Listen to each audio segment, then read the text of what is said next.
Yep. Give credit to them. Very well coached. They run their stuff great. Very good offensive team. We knew coming in that if we allowed the game to be an offensive game, we couldn't win. We have to defend.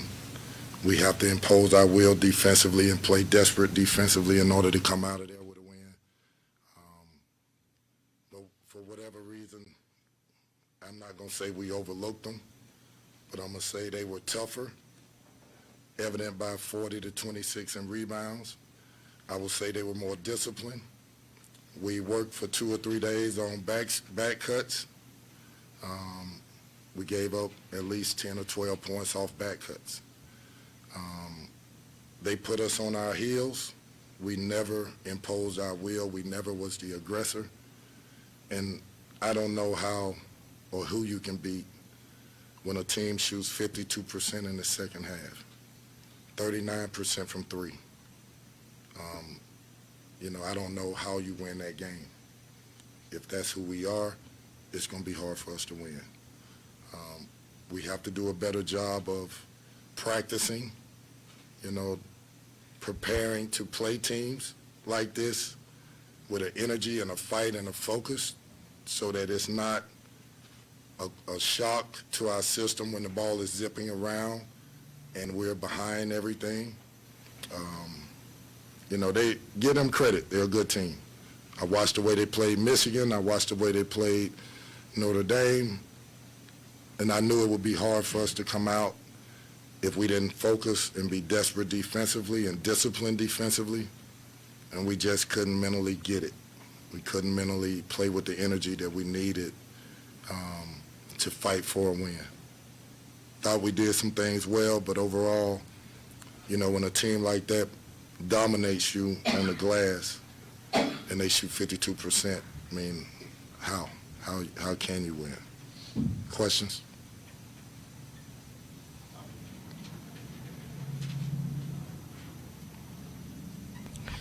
Kenny only at 10 turnovers tonight, but there are times in the game during like a one-possession, two-possession game, some costly turnovers. Can you, pinpoint what that comes from? Are they rushing? Can you kind of figure out what exactly that's been?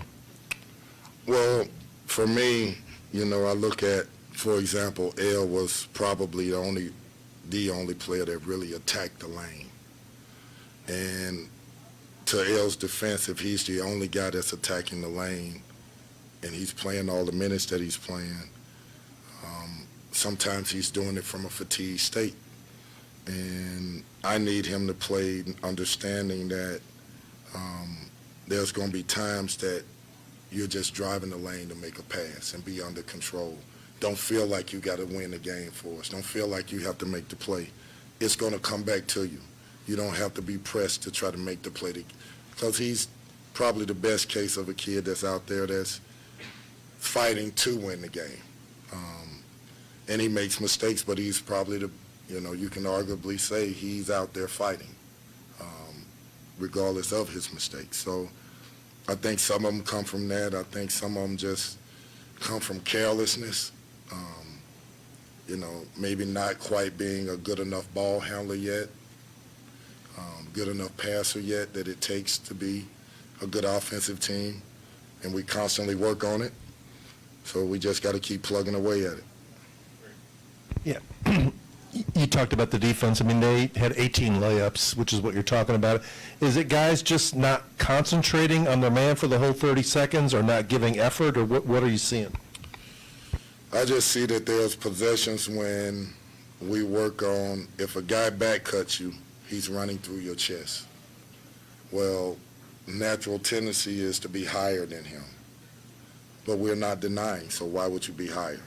The defensive game plan is when he cuts back door, he's running through you, so you're below him at all times. When he catches the ball, we're pressuring. Well, 2 or 3, 4 or 5 times, 6 times, we're high.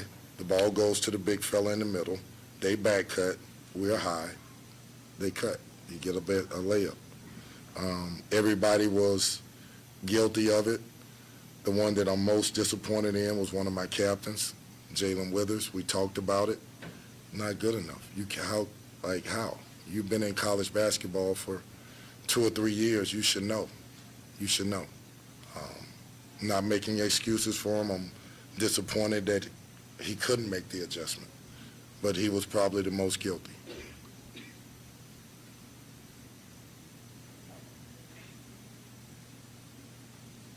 Kenny, you mentioned the toughness issue on the glass, and that's one you've mentioned a few times this year. How do you coach that out of them to give better effort or to try to make this a tougher team, especially when you have a size advantage like you did? I can tell you that our practices are tough. I wish I could say I could practice like most teams, an hour and 45 minutes. Most days we're going for 3 hours. And we're going for 3 hours, and I'm not leaving that gym until I feel like we've addressed some of our issues as a team. And I hate it that way. I don't want to coach that way, but we have to address the elephant within our team. Turnovers, we got to address it. Rebounding, we got to address it. Passing the ball, we got to address it. Continuity on offense, spacing, we have to address it. Toughness, conditioning, playing basketball when you're tired, we have to address it. And again, I'm saying this, and I'm saying I'm not, by no means am I saying that they're going to pick it up right away. They're not robots. I mean, they're humans. And they're going to make mistakes, and some of this is new to them. But in the huddle tonight, I'm saying to them, winning and losing is not a choice. Like, the players that make it, the teams that are great, they're not going to get backdoor cut. They're not going to not hit somebody and allow a dude to get a rebound. They're not going to not sprint back. They know that it translates to winning. They're going to do all the things that it takes to win the game. They're going to follow the game plan. They're going to remember the plays. They're going to fight their behinds off to make sure that they come out and give themselves the best chance to win. We're not quite there yet, and we got to get there because, as we all know, the schedule is the schedule, and it's not getting easier. Kenny, you were talking about that, and early in the game, you got a couple shots that seemed like were in good position. You didn't finish. Down in late, you had a couple also. Jalen had the one where he missed the layup. What is that about finishing? How do you teach that to just kind of finish those plays there? All I can tell you is that we work on it every day. We work on finishing with guys getting hit every day. Sometimes players, they're panicking, and so they try to use their body. The refs we're talking about tell them don't use their body and just pray for a foul or hope for a foul. We're not giving fouls. Well, we should be the most athletic team. We don't have to hope for a foul. I don't want you to give me a foul to make sure go up and finish the play. Jump over somebody and finish. I mean, you're 2 feet from the basket and we don't come up with anything. I mean, Brandon, Jalen, Sid at times, we all are guilty of it. It's not just one person. JJ, when you're that close to the basket, you have to finish. Hey, Coach, you mentioned it a little bit earlier, but is there anything in particular that Lipscomb did that you think gave you guys trouble or anything that you like to implement that they kind of do? I would like to be able to shoot the ball like that, but they have shooters. I love the fact that they are very well coached on passing the ball. I believe that, most people think good offense is good shooting. I believe good offense is good passing, which leads to good shots. I think they're an excellent passing team. I think they move well without the ball. Very rarely do you see a guy just isolate. The ball is moving at all times. They have no ball stoppers. They bought into the system, and it works. It works. When you have better players, you have to change up a little bit because you have guys that are gifted enough to make a play opposed to playing off the pass the way they do. But there are things that they do that, every team wants to do. When you pass the ball like that and cut like that and you have a 5-man that really is comfortable in embracing the role of finding his teammates and taking joy in it, That's what a good team is. Kenny, you've talked a lot about confidence for these guys this year. This was coming off of back-to-back wins. Does it make it a little more concerning that you're concerned about effort and toughness in a game like this after you've won back-to-back games? I can say this: I wasn't really pleased after the Florida A&M game. I thought that we did some good things, but I thought we didn't compete. We didn't impose our will the way we needed to. We didn't focus. We didn't, the turnovers were, you can't draw them up. They were unforced. Had nothing to do with Florida A&M. It's just, we just panicked. How can that be? So listen, it's not going to get any easier for us. It's going to get harder. We go to North Carolina State. They're a very good team, and we just got to find a way to get a win and fight and play good basketball.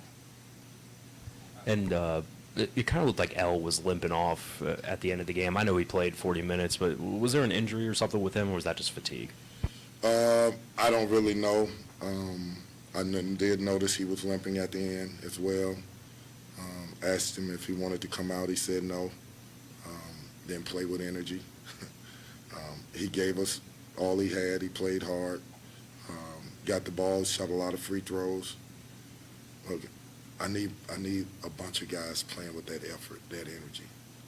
I can live with the mistakes if I got 6, 7 guys playing hard, playing together, just fighting to try to get a win.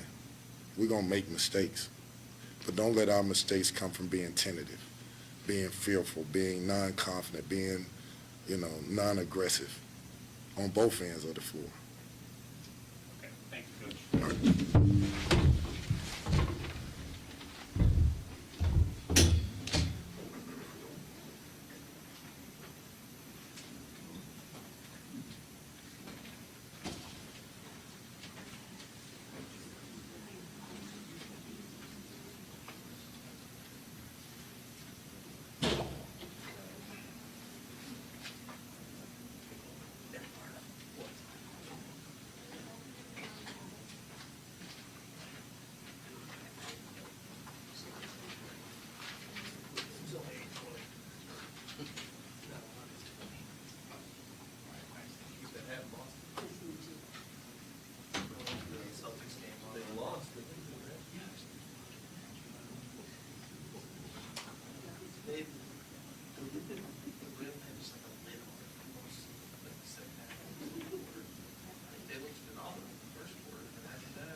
Don't know if that's going to happen.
Bob Ryan up there?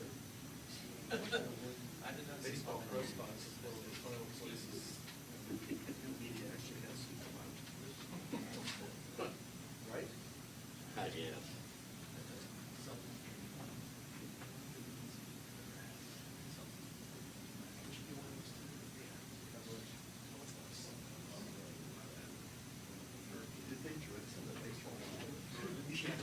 I wasn't, I was straight.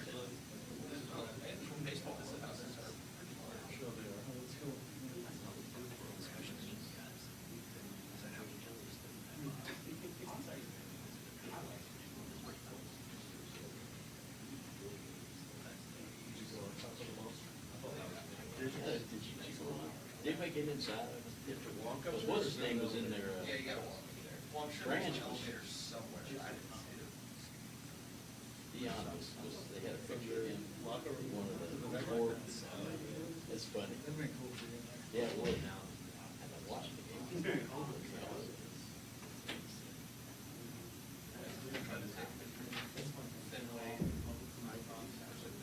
Monster, everything for the state, this was cold.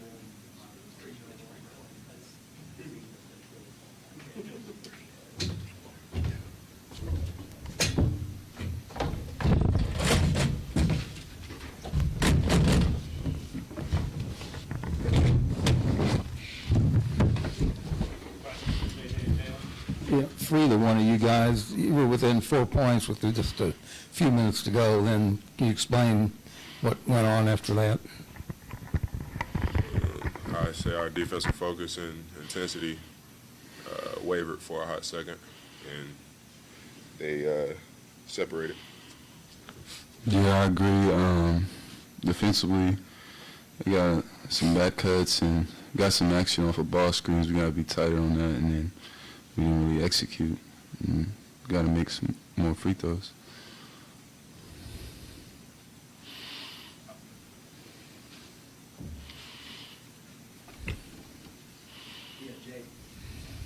Jalen, your coach was in here, and he said he felt that there are times you guys maybe didn't fully take, I guess, Lipscomb seriously in this game, and said like some of those back cuts and things paid for it. Do you feel like that was kind of the case, coming off 2 wins and maybe didn't fully prepare as well as you need to for Lipscomb? I'd say there were some casual moments, perhaps in practice and shoot around, which he might be referring to, and with something that he always says is that we can't afford to be casual. We have to be locked in and focused at all times in order to win.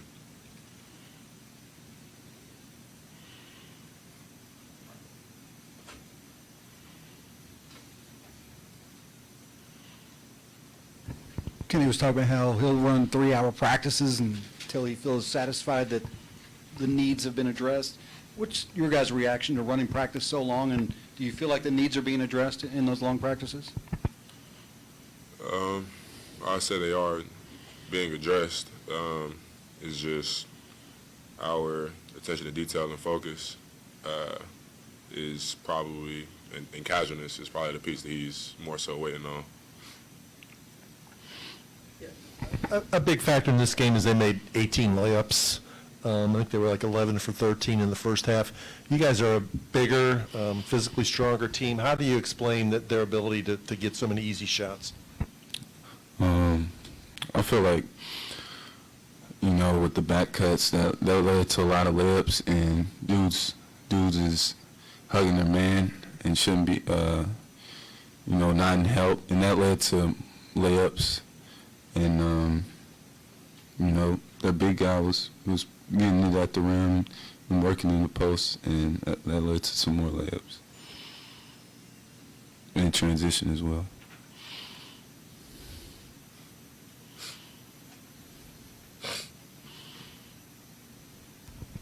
Yeah, JJ, Kenny talked a little bit about it too, about guys kind of at times struggling to finish at the rim. Might be tough to answer, but can you figure out or pinpoint, I guess, what that is? Like it's a focus thing or just, struggling to finish sometimes through contact and at the rim?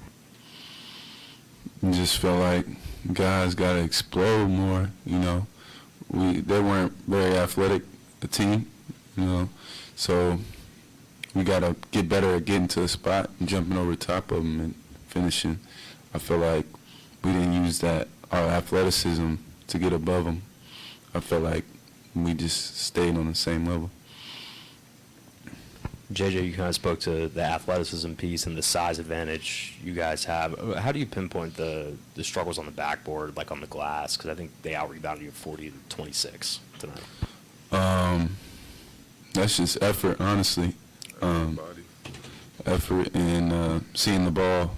You know, I feel like they were attacking the rebounds harder than we were, and it should definitely be the opposite. And then on our end, I think we missed like 34 shots, so we should have more offensive rebounds and I feel like give a bigger effort in that. Yeah, Coach talked about how the schedule is the schedule. You've got NC State in 2 days, only ACC games and Kentucky left to go. What's the mindset going forward as the schedule gets more difficult? We really wanted this win really bad, just so we can feel a lot better going into those next 2 games. You know, NC State's a really good team, but we just got to keep working and keep fighting, and things will turn around. Anything else for these